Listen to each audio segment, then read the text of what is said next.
시간이 되었습니다. 다 같이 묵상 기도하심으로 성부, 성자, 성령, 삼위 하나님께 오후 찬양 예배로 나아가겠습니다.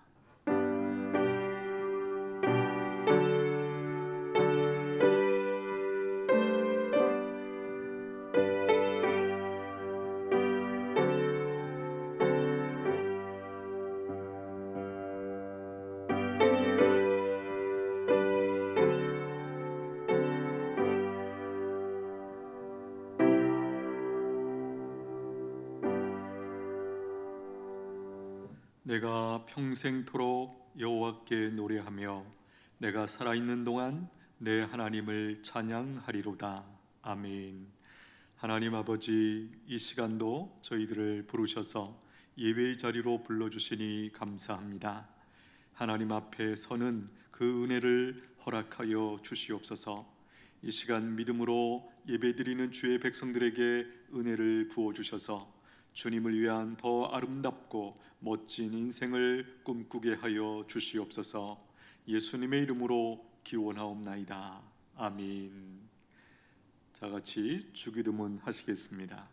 하늘에 계신 우리 아버지여, 이름이 거룩히 여김을 받으시오며 나라가 임하시오며 뜻이 하늘에서 이루어진 것 같이 땅에서도 이루어지이다. 오늘 우리에게 일용할 양식을 주시옵고 우리가 우리에게 죄 지은 자를 사하여 준 것 같이 우리 죄를 사하여 주시옵고 우리를 시험에 들게 하지 마시옵고 다만 악에서 구하시옵소서. 나라와 권세와 영광이 아버지께 영원히 있사옵나이다. 아멘. 찬송가 80장 올려드립니다.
집사님 기도하시겠습니다. 살아계신 하나님 아버지 감사합니다. 부족한 사람들을 하나님의 존전에 모이게 하시고 원근각처에서 하나님의 이름을 부르게 하신 그 은혜에 감사드리며 아바 아버지라고 부르게 하신 그 은혜에 감사드리옵나이다. 이 귀한 예배 처소에서 우리가 한 마음으로 여호와의 이름을 높여드리기를 원하며 영광 돌려드리기를 원하옵나이다. 하나님 홀로 영광 받아 주시옵소서. 아바 아버지, 이곳에서 귀한 이 은천교회를 통하여서 하나님께서 뜻하신 바를 이루시기 위하여서 목사님을 세우시고 우리 각 몸된 지체들을 통하여서 교회를 이루어 나가고 있습니다. 하나님의 뜻에 합당한 교회, 하나님의 목적을 이루어 드리는, 하나님의 마음을 기쁘시게 하는 우리 은천교회가 되게 하여 주시옵소서. 아버지 하나님, 저는 정결하고 거룩함으로 아버지 앞에 나와야 하오나 그렇게 살지 못하였음을 고백드리옵나이다. 아버지 용서하여 주시옵소서. 하나님의 자녀로서 세상에서 구별된 삶을 살고 아버지의 복음을 위하여서 저희들이 순교의 마음으로 세상을 향하여서 예수 그리스도의 보혈의 공로가 헛되지 않게 살아가야 하나 그렇게 하지 못하였음을 고백합니다. 아버지 용서하여 주시옵소서. 하나님께서 그러나 예수 그리스도를 통하여서 우리에게 새로운 희망을 주시고 산 소망을 주시고 살아갈 용기를 주셨사오니 그 은혜로 우리가 살아감을 감사드리옵나이다. 하나님, 우리에게 아버지의 사랑을 성령을 통하여서 날마다 넘치게 도와 주시옵시사 우리의 사랑의 지경이 넓혀지게 하여 주시옵시며 하나님의 사랑으로까지 이어지게 하여 주시옵소서. 그리하여서 더욱 하나님을 사랑하는 마음이 우리 속에 넘치게 하여 주시옵소서. 하늘 문 여사 천상의 축제가 이 예배 가운데 임하게 하여 주시옵소서. 아버지의 사랑을 우리가 다 깨닫고 알게 하여 주시옵시며 그것으로 통하여서 우리 모든 사람들에게까지 그 사랑을 전파하게 하여 주시옵소서. 하나님께서 우리의 일터를 지켜 주시옵시며 우리의 생활을 지켜 주시옵소서.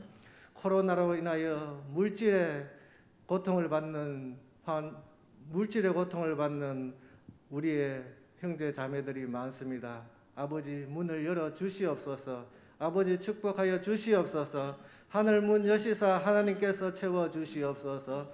스로보니게의 여인처럼 지푸라기 은혜라도 아버지 짚으려는 그 마음속에 하나님의 넘치고 채우시는 축복을 체험하게 하여 주시옵소서. 하나님께서 우리의 눈을 들어 하늘을 바라보며 아버지를 바라보게 하여 주시옵소서. 이 시대의 소망이 산 소망이 오직 예수 그리스도께 있음을 다시 한 번 더 성령을 통하여서 우리에게 일깨워 주시옵소서. 아버지여, 미디어가 세상을 호도하고 있습니다. 언론이 예수 그리스도의 복음을 막고 있습니다. 이 시대에 살아갈 것은 만몬의 물질이 아니며 음란의 세상의 풍요로움이 아님을 우리가 바라보게 하여 주시옵소서. 이 시대의 청년들과 이 시대의 우리의 교회학교 자녀들이 주여 주의 세우신 사자들을 통하여서 말씀을 통하여서 가치관을 세우게 하여 주시옵시며 세계관을 세우게 하여 주시옵소서. 아버지여, 풀무불 속에서도 예수 그리스도 하나님을 경배할 수 있는 사드락과 메삭과 아벳느고의 믿음을 허락하여 주시옵소서. 바벨론의 혼탁한 세계, 만신이 이단이 판치는 그 세상 속에서도 오롯이 하나님만 바라보고 그렇게 기도하였던 다니엘과 같은 그런 믿음을 허락하여 주시옵소서. 아버지 하나님, 이제 선거가 한 달이 남지 않았습니다. 우리에게 올바른 분별력을 허락하여 주시옵소서. 하나님을 경외하는 자, 하나님을 기쁘시게 할 수 있는 자, 그런 대통령을 뽑게 하여 주시옵소서. 이 나라의 축복이 하나님 우리로부터 온 것이 아님을 기억하게 하여 주시옵소서. 이 땅이 그렇게 풍요로워진 것이 전 세계 어느 나라에도 없었던 새벽의 제단과 철야의 제단이 있었기 때문에 가능했습니다. 기도의 제단이 있었기 때문에 가능하였던 것을 우리가 깨닫게 하여 주시옵시고 우리 속에 꺼지지 않는 기도의 불, 성령의 불을 아버지께 가져다 드릴 수 있는 제단들이 되게 하여 주시옵시며 각 개인들의 신앙이 하나님께 드리기에 부족함이 없는 그런 믿음들이 되게 하여 주시옵소서. 이 제단을 통하여서 하나님 영광 받으시기를 원하시오니 말씀 전가하실 목사님께도 하늘의 신령한 은혜를 부어 주시옵시며 하늘의 신령한 두루마기를 입혀 주시옵소서. 예수 그리스도의 이름으로 간절히 기도드리옵나이다. 아멘.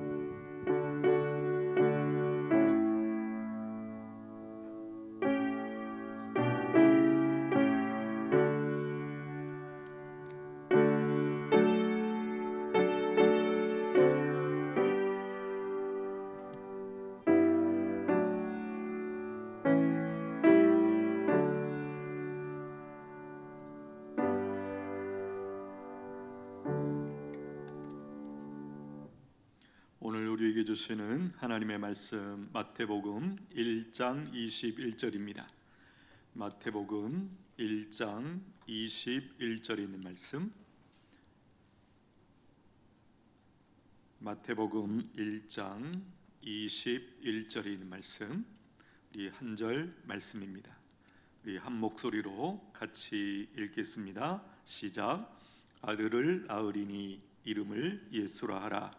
이는 그가 자기 백성을 그들의 죄에서 구원할 자이심이라 하니라. 아멘. 성경에 나오는 사람들의 이름 다 의미가 있죠. 그 사람의 그 존재에, 그 인생에 많은 내용을 담고 있는 것이 이름이고요. 또 그 사람의 인생을, 또 그 사람의 사람됨을 대변해 주는 것이 바로 이름입니다. 예를 들면 아브라함, 어떤 의미가 있습니까? 열국의 아비, 여러 민족의 아비가 될 것이다 라는 그 의미가, 메시지가, 하나님의 뜻이 담겨 있죠.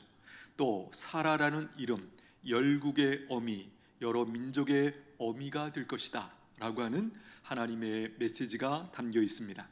또 이스라엘, 야곱의 이름이 변하여 이스라엘이 되었죠.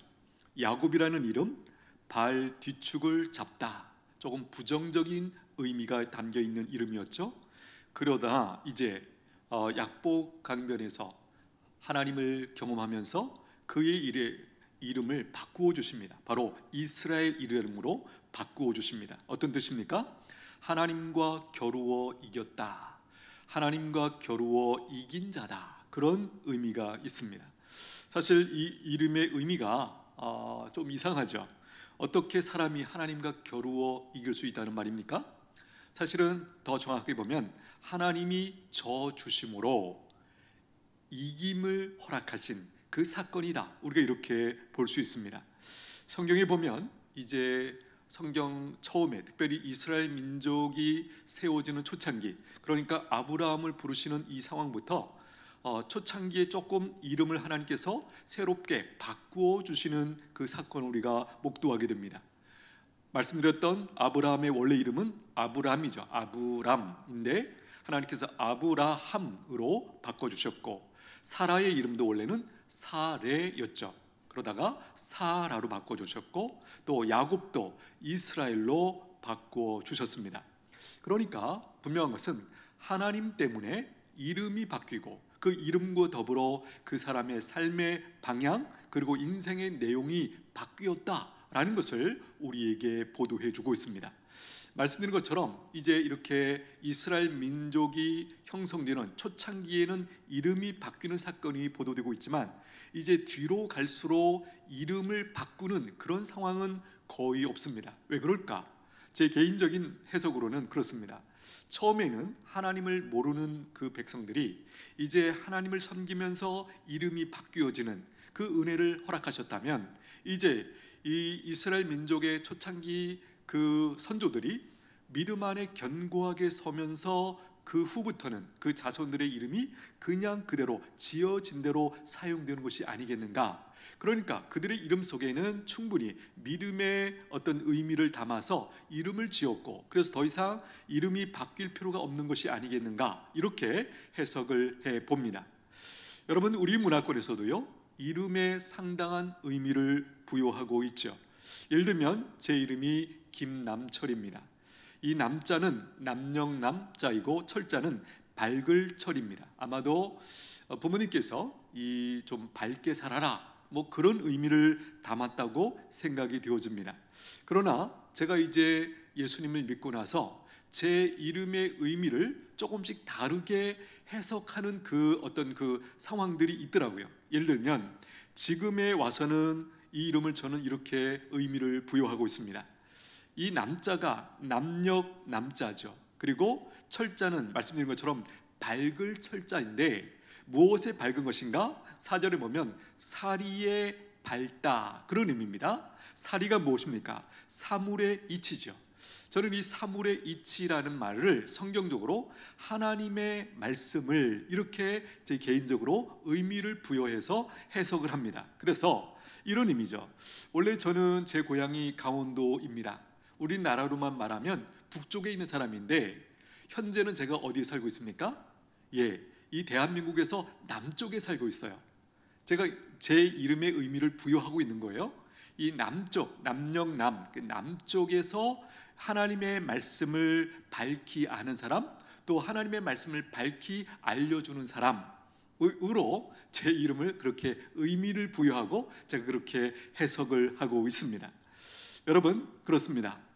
하나님을 만나면 모든 것들이 바뀌죠. 지난 주일날 오전 예배 시간에 말씀을 나눈 것처럼 우리의 존재를 근본적으로 바꾸어 주십니다. 거듭나게 하십니다. 새 사람으로 창조해 주시죠. 우리의 존재뿐만 아니라 오늘 본문에 근거하면 이름도 바꾸어 주시고 우리의 삶의 내용도 바꾸어 주십니다. 여러분, 제가 제 이름을 가지고 말씀드리는 것처럼 자신의 이름에 대한 재해석, 다른 의미 부여가 가능해지더라라는 것이에요. 그 이유는 하나님 때문에, 예수 그리스도 때문에 제 삶의 내용, 삶의 의미, 삶의 방향, 삶의 목표가 달라지고 있는 것을 이제 제가 느끼면서 제 이름에 대한 새로운 의미 부여 그리고 재해석이 가능하다라는 것입니다. 오늘은 세상에 존재하는 모든 이름들 중에 가장 존귀하신 이름인 이 예수님의 이름을 우리가 조금 더 살펴보기를 원합니다. 첫 번째 예수님의 이름 무엇입니까? 바로 예수라고 하는 이름입니다. 한번 띄워주십시오. 우리가 익히 잘 아는 저 이름입니다. 예수라는 이 이름, 우리가 잘 아는 것처럼 이 예수님의 이름이 특징이 무엇입니까? 예수님이 탄생하시기 전에 이미 주의 천사를 통해서 계시된 이름이다. 하나님께서 지어주신 이름이다 라는 것이 이 예수라는 이름의 특징이다 라고 우리가 말할 수 있겠습니다. 예수라는 이름의 뜻이 무엇입니까? 오늘 본문에 보면 아들을 낳으리니 이름을 예수라 하라. 이는 그가 자기 백성을 그들의 죄에서 구원할 자이심이라 하니라. 그러니까 이 예수님이라는 이 예수라는 이름의 뜻은 자기 백성을 저희 죄에서 구원할 자이시다 라는 뜻이 있습니다. 그러니까 이 이름 속에 예수님이 오신 이유와 목적, 즉 사명이 담겨 있다라는 사실을 우리가 확인하게 됩니다. 이 이름의 뜻을 우리가 개인적으로 이렇게 적용할 수 있겠죠. 자기 백성을, 이 표현 대신에 나를 이 세상으로부터 그리고 이 영원한 멸망으로부터 구원해 주실 분이다. 이렇게 우리가 개인적으로 예수님의 이름을 나에게 적용할 수 있습니다. 자기 백성을, 즉 나를 저희 죄에서, 저희의 영원한 멸망으로부터 구원해 주실 분이다 라는 의미가 바로 예수라는 이름 속에 있습니다. 또 한 가지, 이 예수라는 이름은 굉장히 사적인 이름이다 이렇게 이해할 수 있습니다. 하나님의 이름 중에 굉장히 개인적이고 인격적인 그 사적인 이름이 있다면 바로 여호와라는 이름이 있죠. 하나님의 이름 중에 여호와라는 이름과 같이 이 예수라는 이름도 바로 개인적인 사적인 이름의 성격을 가지고 있는 그런 이름이다. 그렇게 우리가 이해를 할 수 있다는 것이에요. 예수라는 이름은요, 구약의 여호수아 혹은 예수아 혹은 호세아라는 이름과 의미가 많이 닮아 있습니다. 사실은 이 호칭, 이 소리도 많이 닮아 있죠. 예를 들면 여호수아라는 이름의 뜻은 뭐냐면 여호와는 구원이시다. 지금 우리가 배우고 있는 예수라는 이름도 바로 구원할 자이시다, 그런 의미가 있는데요. 이 여호수아라는 출애굽 시에 모세를 대신해서 이제 지도자가 되었던 이 여호수아도 이름이 여호와는 구원이시다, 그런 의미를 담고 있는데, 굳이 구분한다면 이 여호수아라는 이름보다는 예수라는 이름 속에 더 구체적이고 분명한 그 이름의 뜻이 담겨 있습니다. 바로 자기 백성을, 하나님께서 창세전에 택하신 자기 백성을 그들의 죄에서, 그들의 영원한 멸망으로부터 구원해 주실 분이다 라고 하는 그 구체적이고 명확한 그 의미를 가지고 있다라는 것이에요. 두 번째 이름입니다. 그리스도라는 이름입니다. 한번 띄워주십시오. 예, 그리스도. 사실은 우리에게 더 익숙한 그림은 예수 그리스도, 이렇게 이름을 붙여서 더 많이 이해하고 있고 부르고 있습니다. 예수 그리스도, 조금 더 사실 구체적으로 말하면 예수는 그리스도이시다 라는 의미가 거기 들어가 있는 것이죠. 바로 예수는 그리스도이시다. 자, 그리스도라는 의미가 무슨 뜻입니까? 바로 기름 부음을 받은 자, 기름 부음을 받은 자라는 뜻이죠. 구약에서 구약은 우리가 잘 아는 것처럼 히브리어로 기록이 되어 있습니다. 그래서 구약에서 바로 이 그리스도의 원래 명칭은 무엇입니까? 메시아입니다. 그리스도는요, 신약 성경이 헬라어로 기록되어 있기 때문에 이 구약 히브리어의 이름 메시아의 헬라식 표현이 바로 그리스도라는 것입니다. 요한복음 1장 41절 가시면 이렇게 성경이 기록하고 있는데요, 그가 먼저 자기의 형제 시몬을 찾아 말하되 우리가 메시아를 만났다 하고, 메시아는 번역하면 그리스도라, 이렇게 요한복음 1장 41절에서 기록하고 있습니다. 우리가 메시아를 만났다, 구약에서 약속하신 그 구원자의 이름 메시아를 만났다, 이렇게 이야기하면서 그 다음에 성경이 괄호를 하고 나서 메시아는 번역하면 그리스도라, 그러니까 히브리어를 헬라어로 번역하면 메시아는 곧 그리스도라, 그런 이렇게 구체적으로 설명을 해주고 있습니다. 우리가 잘 아는 것처럼 기름 부음을 받은 자, 구약시대에 누구에게 기름을 부어주셨습니까? 특별히 새 직분에게 이 기름을 부어주셨죠. 왕, 그리고 제사장, 그리고 선지자, 이 세 사람을 세울 때 하나님께서 특별히 기름을 부어 세워주셨습니다. 그러니까 이 세 직분이 하나님으로부터 특별한 아주 신성한 임무를 부여받은 직분으로 성경이 우리에게 가르쳐 주시면서 바로 이 세 직분에 한해서 기름을 부어서 하나님께서 그 사람들을 세웠다라고 하는 그 의미와 권위를 부여하는 그 형식으로서 기름을 붓는 그 사건이 우리에게 가르쳐지고 있습니다. 그러므로 여기 이 그리스도는 기름 부음을 받은 자로 우리가 분명히 이해하게 되는데요, 그러면 어떻게 기름을 부으셨습니까? 구약에서는요, 그야말로 실제의 기름, 관유라는 이름도 쓰고 실제 기름을 부어서 이제 이 왕과 제사장과 선지자를 세웠다라는 것이에요. 우리가 잘 아는 사건이 있습니다. 다윗이 목동으로 있을 때 하나님께서 어떻게 기름을 부으라고 명령하십니까? 선지자 사무엘을 통해서 이제 그 집에 찾아가서 이세 아들들을 하나님께서 다 보게 하시고, 그 중에 하나님께서 사인을 주는 사람을 이제 기름을 부어 왕으로 세우라 라고 하는 하나님의 지침이 있으셨죠. 이제 사무엘이 가서 이세 아들들을 살펴봤습니다. 첫 번째 아들, 두 번째 아들 쭉 보는데 사무엘의 마음속에는, 사무엘의 안목으로는 첫 번째 아들부터 너무나 이렇게 마음에 드는 거예요. 아, 하나님이 이 사람을 세우셨는가 싶었는데 하나님의 사인이 없었죠. 놀랍게도 이세가 이제 아마도 굉장히 사무엘에게 잘 보이고 싶었던, 선을 보이고 싶었던 아들들이 다 있었지만 그 중에 한 사람도 하나님께서 사인이 없었어요. 이 사람이다, 그러면서 기름을 부으라, 이런 사인이 없었죠. 놀랍게도 그 자리에 없었던 막내 다윗에게 이제 기름을 부으라는 하나님의 사인이 있었습니다.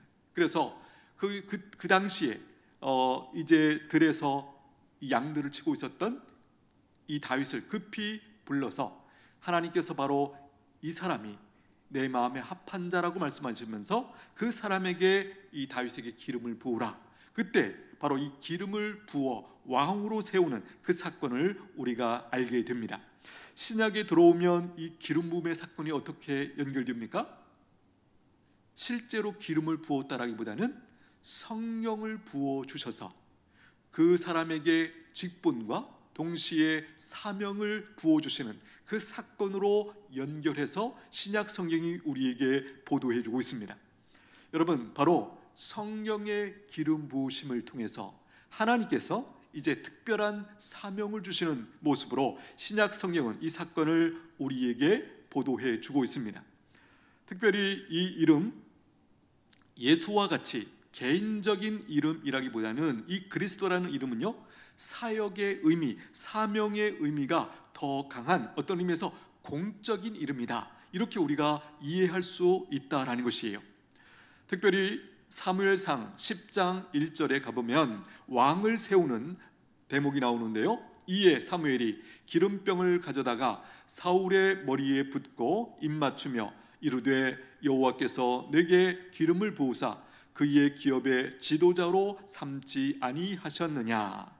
예, 이스라엘의 첫 번째 왕 사울 왕을 이제 세울 때도 하나님께서 이 사무엘을 통해서 가서 기름병을 가져다가 사울의 머리에 붓게 하심으로 왕으로 세우는 그 사건을 이 사무엘상 10장 1절에서 보도해 주고 있습니다.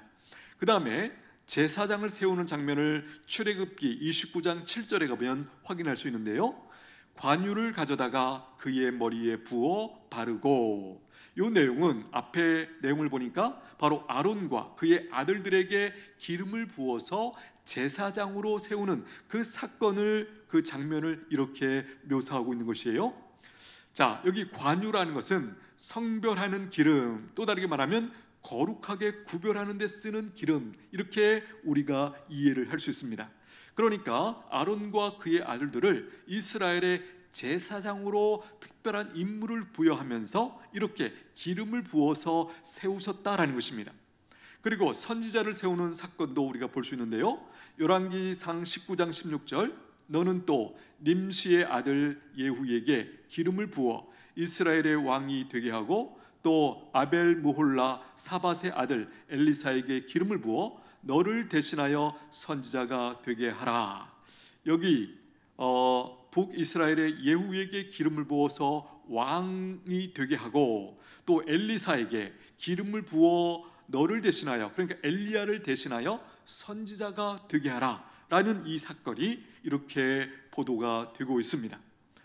여러분, 그렇습니다. 이 그리스도는 바로 예수님이 이 땅에 오셔서 행하시는 특별히 사역의 의미를 부여받고 있는 그런 공적인 이름이다 라고 우리가 이해를 할 수 있습니다.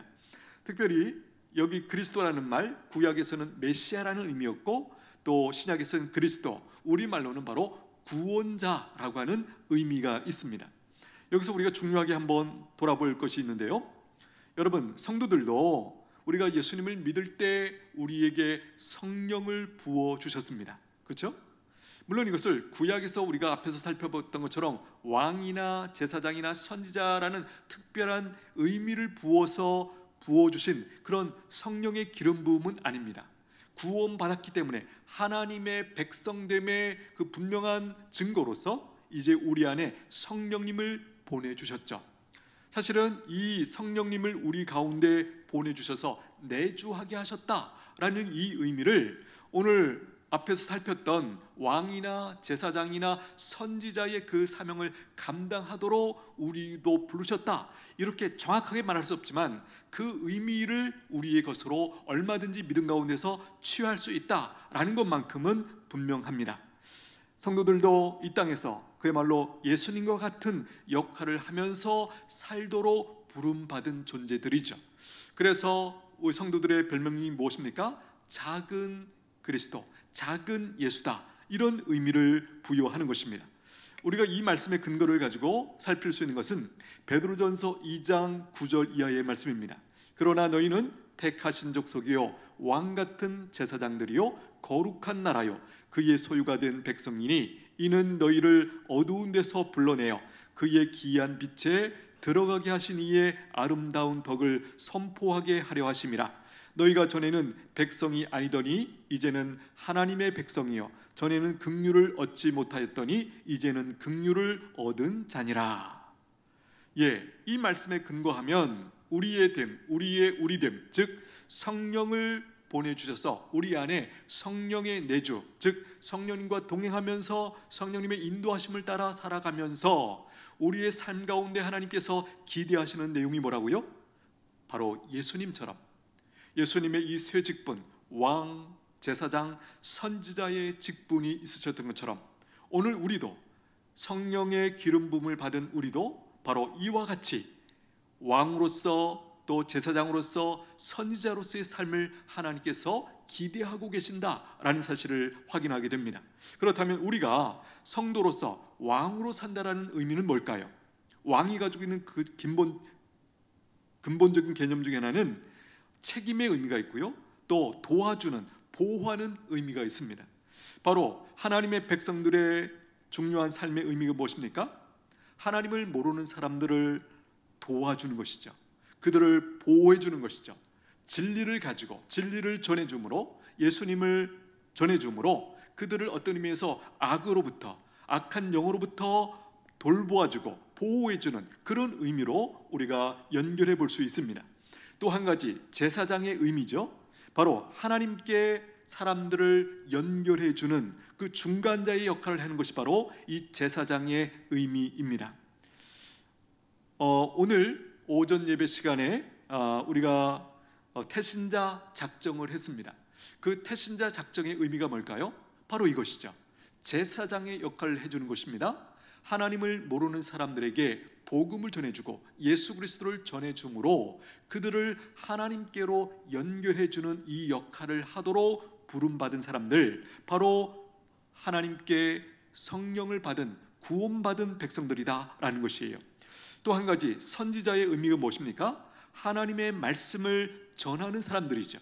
그러니까 우리에게 적용하면 말씀을 전해주고, 또 다르게 말하면 하나님을 보여주는 우리의 말, 우리의 삶, 우리의 행동으로 하나님을 보여주도록 우리를 부르셨다, 이렇게 의미를 연결할 수 있습니다.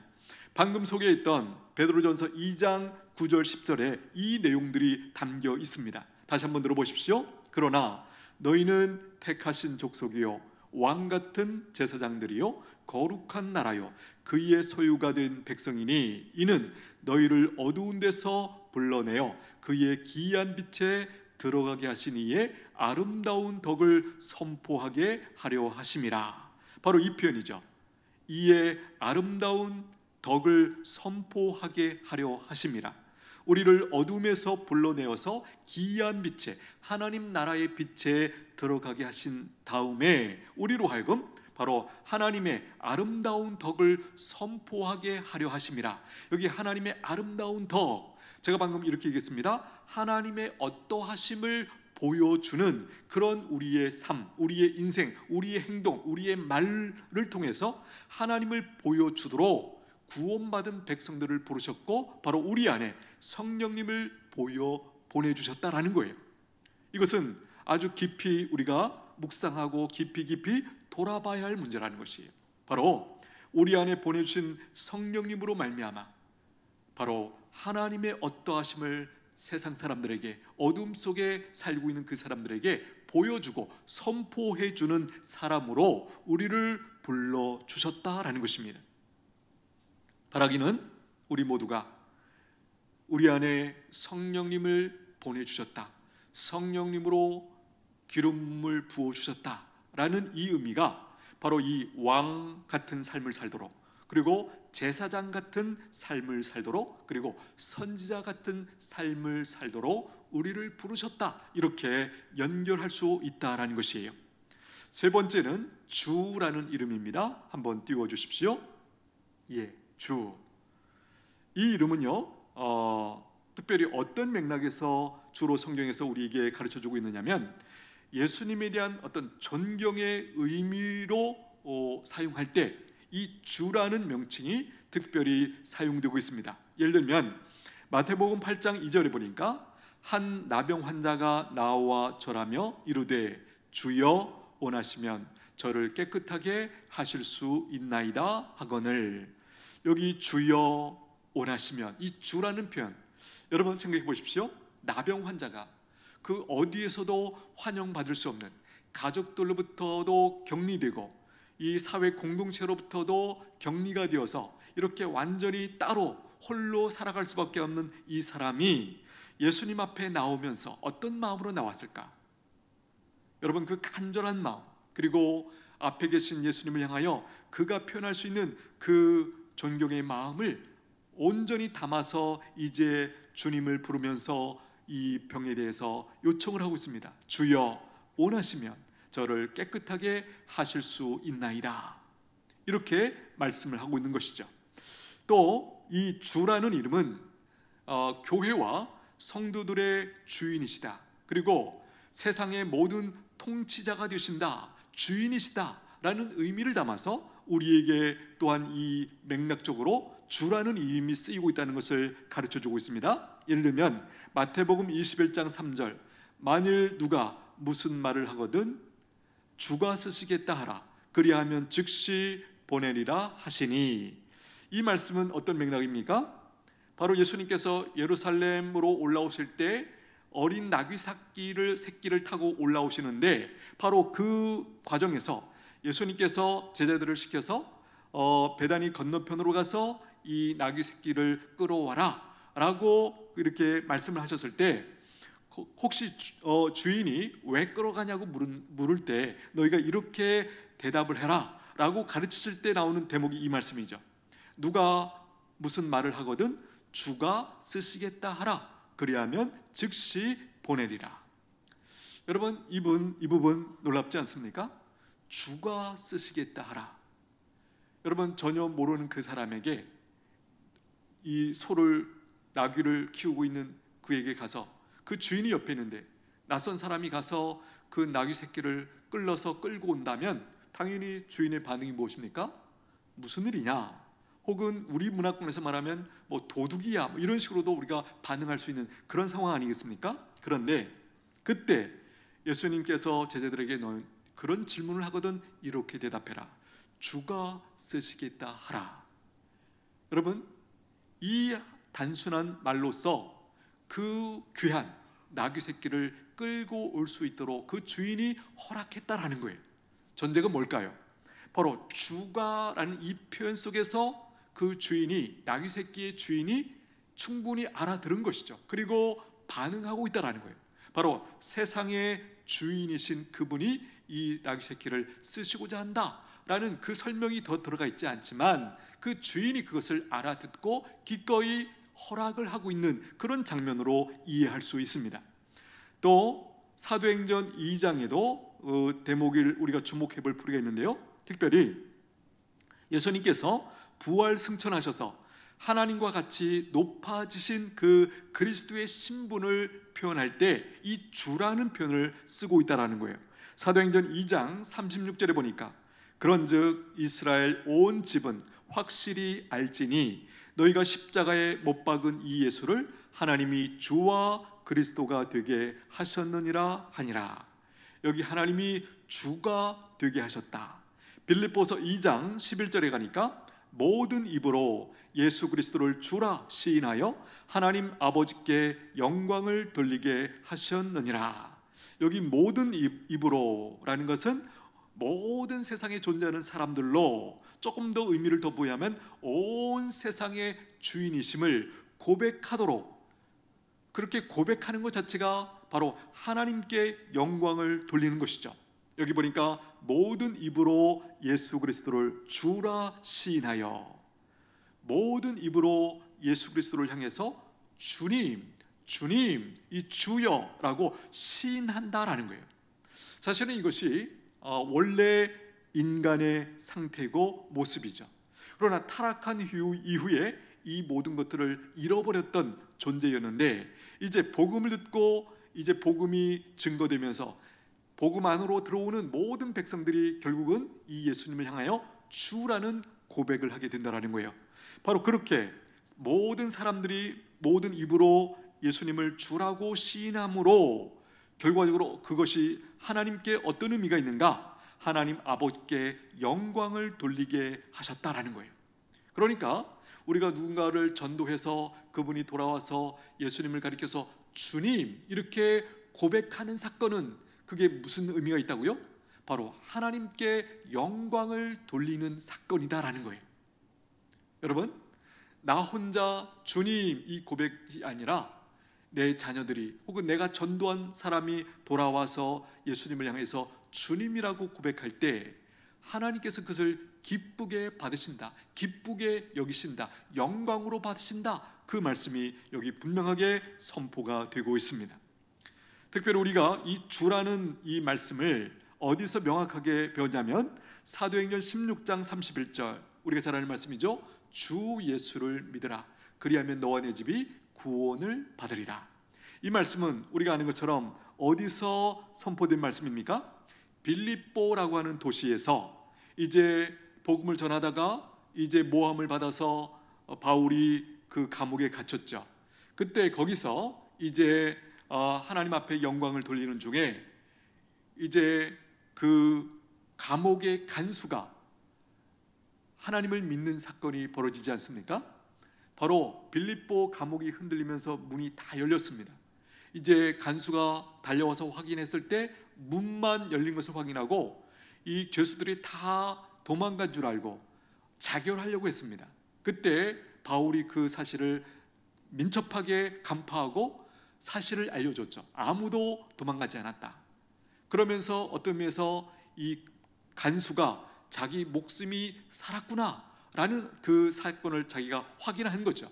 만약에 도망갔다면 로마로부터 책임을 묻고 아마 사형에 해당하는 그 정도였기 때문에 스스로 자결하려고 하지 않았겠습니까? 그런데 놀랍게도 이 사건이 지진을 통해서 감옥 문이 열린 것이 누군가가 외부에서 들어와서 열어준 것이 아니라 바로 하나님의 역사로 말미암아, 물론 그 죄수들을 향한 또 사도 바울을 향한 분명한 하나님의 특별한 섭리 가운데 일어난 사건이지만 우리가 또 한 가지 의미를 부여할 수 있는 것은 바로 이 감옥의 이 간수와 그 가정을 구원하시고자 하는 하나님의 분명한 뜻 가운데 벌어진 사건이다. 우리가 이렇게 이해할 수 있다는 것이에요. 거기서 이 장면입니다. 주 예수를 믿으라. 이 복음을 듣고 이제 간수가 고민했을 것입니다. 그런데 이 고민은 그냥 평범한 고민이 아닙니다. 왜입니까? 당시에 주는 딱 한 사람이 있었죠. 누굽니까? 바로 로마 황제를 가리켜서 주라고 그 로마 그 모든 식민지 가운데 있는 나라들이 바로 주라는 이름은 곧 로마 황제였습니다. 그런데 사도 바울이 지금 이 감옥의 간수에게 이 예수님이 바로 주이시다라는 얘기는 무슨 얘기입니까? 이런 얘기죠. 로마 황제가 진짜 주가 아니고 진짜 주는 예수 그리스도이십니다. 로마 황제는 바로 이 예수님께서 세우신 한 종에 불과합니다 라는 메시지가 사실은 그 안에 담겨 있는 것이에요. 그러니까 이 간수가 예수님을 주로 받는다, 믿는다 라는 그 의미는 바로 로마 황제를 내려놓고, 주로 알고 있었던 로마 황제를 내려놓고 이제 유일하게 예수님을 나의 주님으로 받아들여야만 하는 사건이었어요. 그러니 여러분, 이 사건은 이 사람에게 어떤 의미일까요? 목숨을 걸고 예수님을 주로 받는 것입니다. 여러분, 어떤 맥락에서 우리도 마찬가지입니다. 물론 우리가 살고 있는 이 환경이나 상황이 예수님을 주로 고백한다고 해서 목숨을 거는 그런 상황은 있지 않습니다. 그러나 우리 영적으로 보면 그럴 수 있다는 거예요. 영적으로 보면 예수님을 주로 받는다라는 얘기는 무슨 얘기일까요? 우리가 그동안 의지하고 의미를 두고 의지했던 모든 것들을 바로 내려놓는다라는 의미가 사실은 있는 것이에요. 그래서 예수님을 믿는다 혹은 예수님을 주로 믿는다라고 하는 의미는 내가 이 땅에서 살아오면서 의지했던 모든 것들을 뒤로 하고 내려놓고 오직 예수님을 나의 주인으로 받겠습니다 라고 하는 그 신앙 고백이 분명히 담겨 있다라는 것이에요.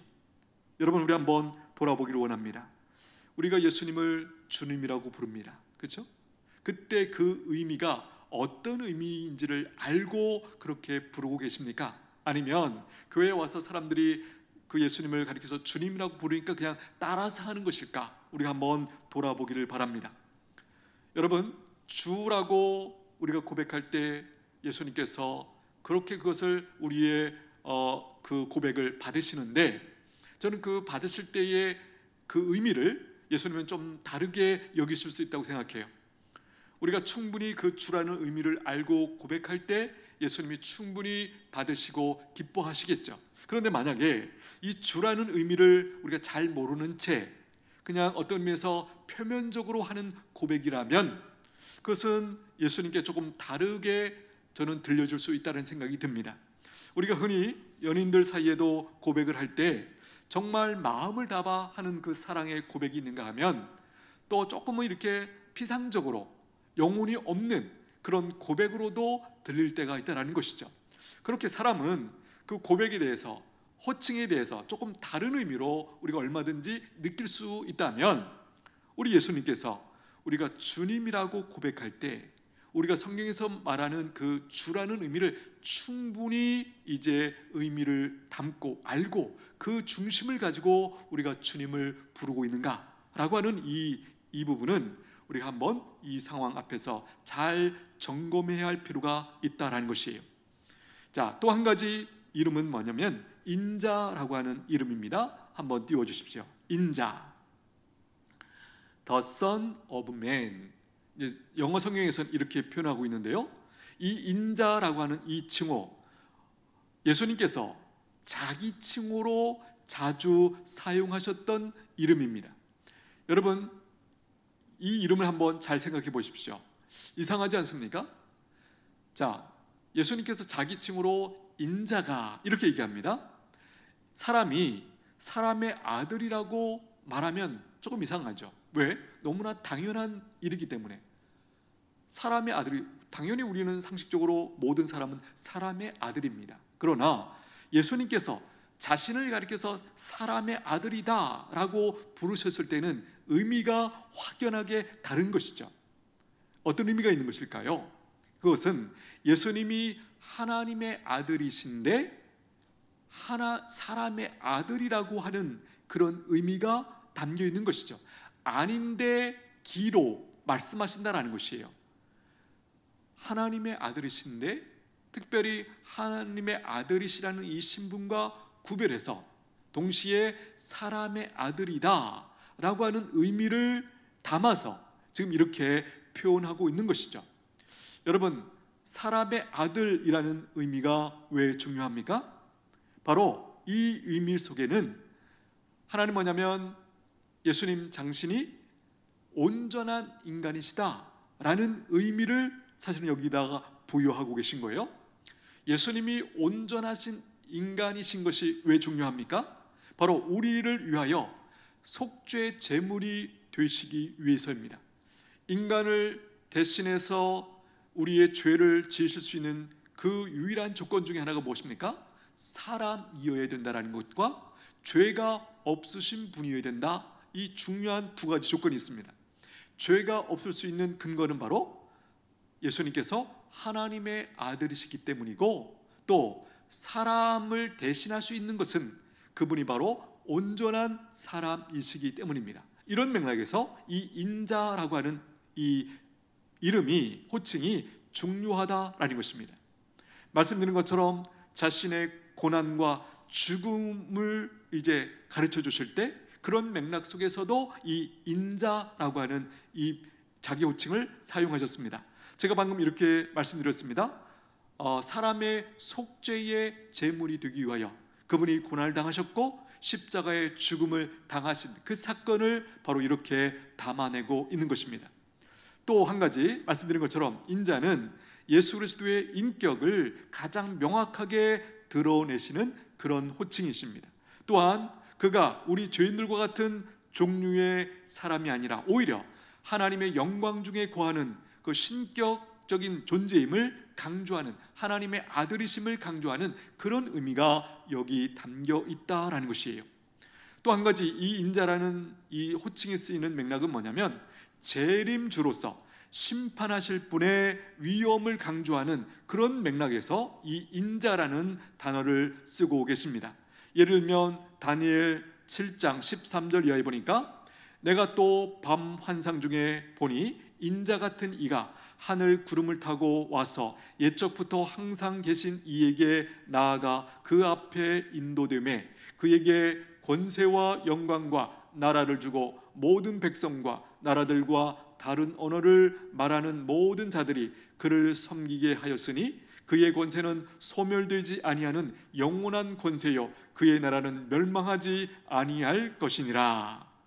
여기 이제 재림주로 오실 그분을 이렇게 묘사하고 있습니다.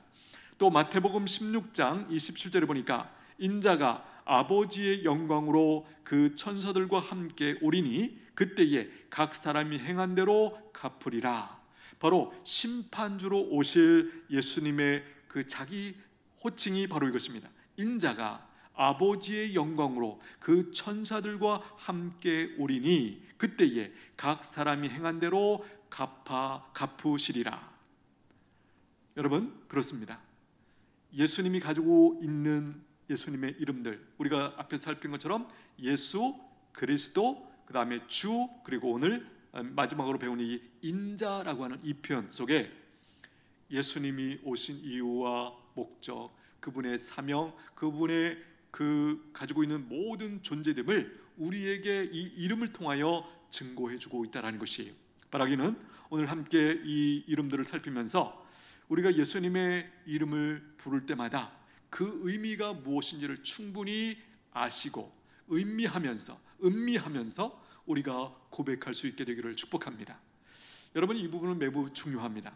우리가 그 이름의 의미를 충분히 알고 그 호칭을 사용하는 것과 모르는 채 그냥 옆에 있는 사람들이 쓰니까 그냥 나도 쓰는 것과는 엄격한 차이가 있다는 것이, 의미를 담아서 부를 때 그것이 진정한 고백이 될 수 있고 우리 안에도 믿음으로 확증되는 일이 일어날 것입니다. 따라서 우리가 어떤 특별한 상황 속에서 주님이라고 부를 때 그 주님의 호칭 속에는 그 무게가 다른 것이죠.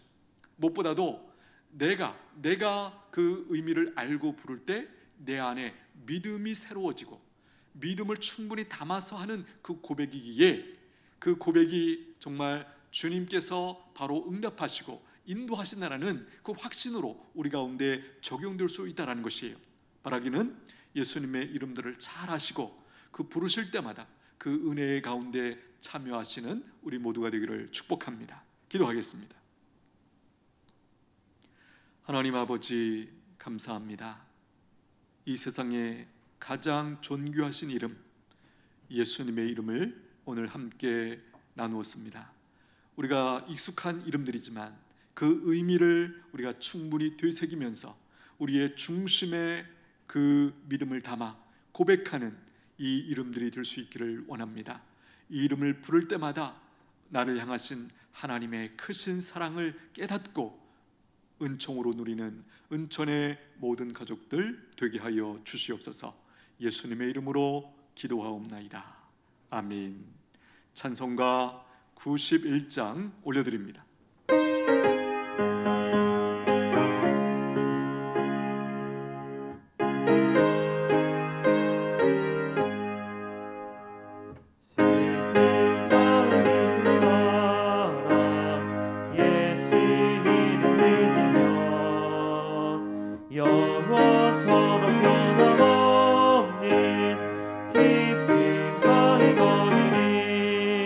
예수의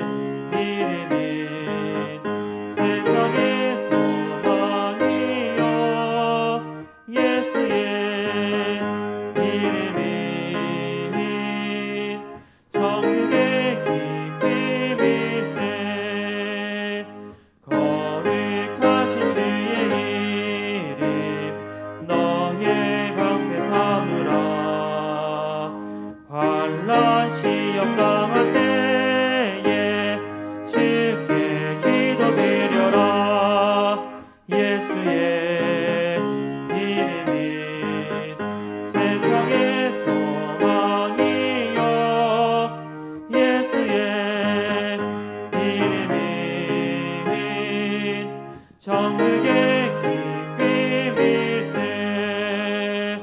존귀하신 주의 이름 우리 기쁨되도다 주의 품에 안길 때에 기뻐 찬송 비르니 예수의 이름이 세상의 소망이요 예수의 이름이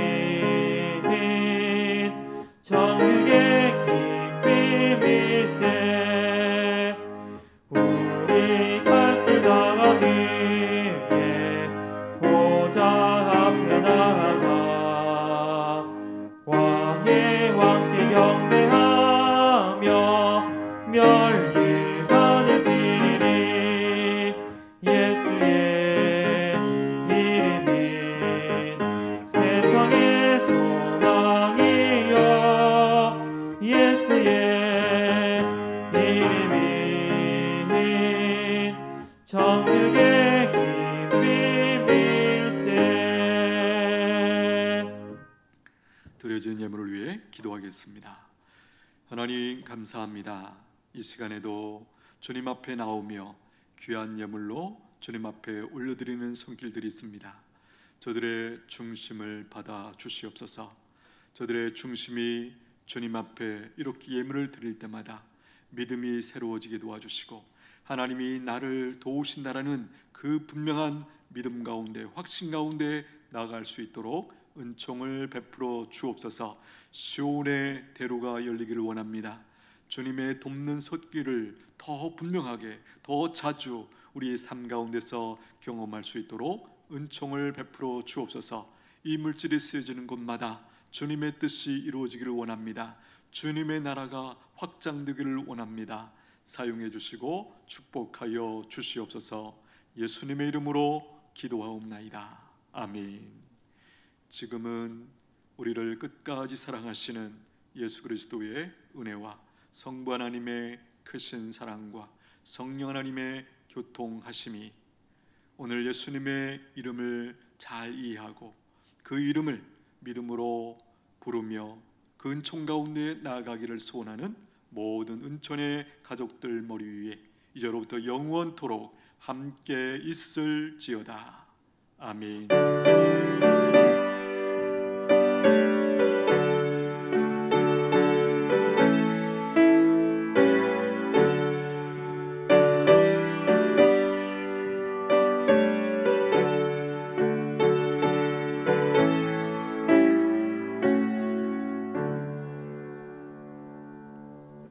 감사합니다. 우리 금주에 암송할 말씀 같이 한번 읽겠습니다. 시작. 그리스도인의 가정생활 에베소서 6장 1절로 3절 말씀. 자녀들아 주 안에서 너희 부모에게 순종하라. 이것이 옳으니라. 내 아버지와 어머니를 공경하라. 이것은 약속이 있는 첫 계명이니 이로써 내가 잘되고 땅에서 장수하리라. 에베소서 6장 1절 3절 말씀. 아멘. 교회 소식입니다. 오늘 오전에 태신자 작정이 있었습니다. 혹시 우리 가운데 이 작정에 참여하지 못하신 분이 있다면 늦지 않았습니다. 다음 주에라도 꼭 참여하시면서 한 해를 우리가 이 목표를 가지고 달려갈 수 있게 되기를 바랍니다. 구원받은 백성들은 바로 이 부분에 대해서 하나님 앞에 거룩한 책임이 있고 또 특권을 가진 그런 사람들입니다. 교육부 장학금 수여식 오전에도 했었는데요. 이제 내부 장학생은 다음 주일에 교육부 각 부서에서 자체 수여하도록 하겠습니다. 돌아오는 금요일 금요 기도회로 모이겠습니다. 힘써 모여서 우리가 함께 기도해야겠습니다. 알림입니다. 요람 사진 변경을 위한 사진 촬영이 오늘부터 해서 27일 주일까지 1부, 2부 예배 후에 그 사이사이에 3세미나실에서 있겠습니다. 요람에 새로운 사진을 넣으실 필요가 있는 분들은 꼭 참여해 주시기를 부탁드립니다. 요람 관련해서 또 한 가지는 집 전화, 핸드폰, 가족 사항 등이 변경되신 분들은 이제 그 사실을, 변경된 사실을 오늘까지 사무실로 알려주시기를 부탁드립니다. 2022년 1학기 전반기 신앙학교 이제 모집합니다. 3월 3일 날 이제 개강을 하고요. 이제 온라인으로 줌으로 이 신앙학교가 진행이 됩니다. 한 사람도 더 우리가 사실 아시는 것처럼 이 신앙학교가 1년에 4번이 있습니다. 여름방학, 또 겨울방학, 전반기, 후반기 4번이 있는데 뭐 제가 바라는 것은 다 참여하시면 가장 좋고요. 그러나 적어도 한 번 혹은 2번은 여러분들이 이 신앙학교에 꼭 참석해서 말씀을 배우는 일에 여러분들이 시간을 들이셔야 돼요. 우리가 예배 시간에 듣는 말씀도 귀한 것이지만 이렇게 서로 토론하면서 질문하면서 하는 그 배움의 시간이 꼭 필요하다라는 것이에요. 함께 해주시기를 당부드립니다. 겨울 행사가 진행되고 있습니다. 일정을 살펴주시고 여러분들이 함께 또 기도로 후원해 주시고 섬겨 주시기를 다시 한번 부탁드립니다. 표 제창하겠습니다. 목적에 충실한 교회가 되게 하소서. 온 성도들이 함께 예배를 드리는 교회가 되게 하소서. 함께 말씀을 배우는데 힘쓰는 성도들이 되게 하소서. 아멘. 폐회성 내 눈 주의 영광을 보내 올려드립니다.